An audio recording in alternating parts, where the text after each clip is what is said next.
Hello, good evening student. चलिए आज फिर अपनी उसी श्रृंखला में कक्षा 12 के लिए कल आपको हमने वही जो सेट अपन पढ़ रहे हैं उसी श्रृंखला में आगे बढ़ते 4 प्रश्न तक अपन ने पढ़ लिए थे, सभी लोग जानते होंगे। अब देखिए आपके जो प्रश्न क्रमांक 5 में क्वेश्चन इसमें क्या दिया, निम्नलिखित समुच्चयों को रोस्टर रूप में लिखिए। वही देखिए जो हमने आपको कल बताया, जैसे इसमें 9 क्वेश्चन है, ये सभी किस में दिए गए हैं, नियम सारणी उसमें, नियम उसमें जिसको आपका कहते हो नियम समुच्चय, या किसमें सर्वनिष्ठ रूप में दिए गए हैं, मतलब जिसका दूसरा मान आपको कहीं नहीं मिल सकता है इन समुच्चयों के बाहर।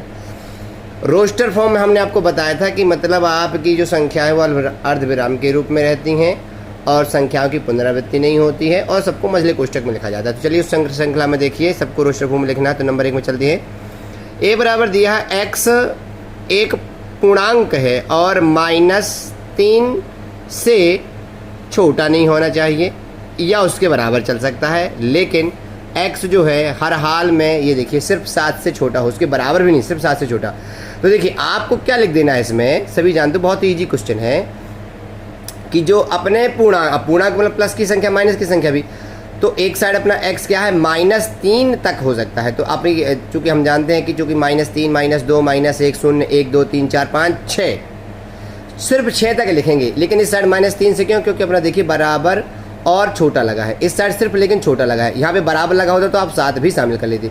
तो आप मझले ब्रैकेट के अंदर लिख दीजिएगा -3 से लेकर -3 -2 -1 0 1 2 3 4 5 6 बस, और मतलब ब्रैकेट बंद कर दीजिएगा, बीच में अर्धविराम का चिन्ह लगा दीजिएगा। तो आपको समझ में आ गया होगा।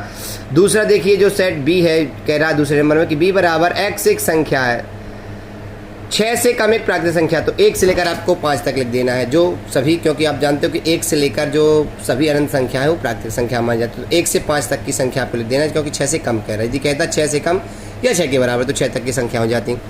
अगले में चलते हैं, x 2 अंकों की ऐसी प्राकृतिक संख्या जिसके अंकों का योगफल 8 है। आपको ऐसी सभी संख्या लिख देनी है जिनको अंकों का योग 8 है। तो आप लिखेंगे भाषा में, चूँकि वे संख्या जिनके अंकों का योग 8 है, कौन कौन है, 2 अंकों की होनी चाहिए।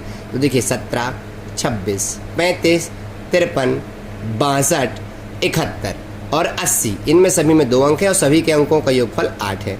तो देखिए जैसे 3 तक बताए हैं उसी प्रकार चौथा देखिए डी नंबर का कि x एक अभाज्य है जो संख्या 60 की भाजक है। अभाज्य भी हो और 60 की भाजक, तो आप जानते हो कि 2 अभाज्य है 60 की भाजक भी है, 30 दूनी 60, 3 अभाज्य है 60 की भाजक भी है, 20 30 60, 5 अभाज्य है 60 की भाजक भी है।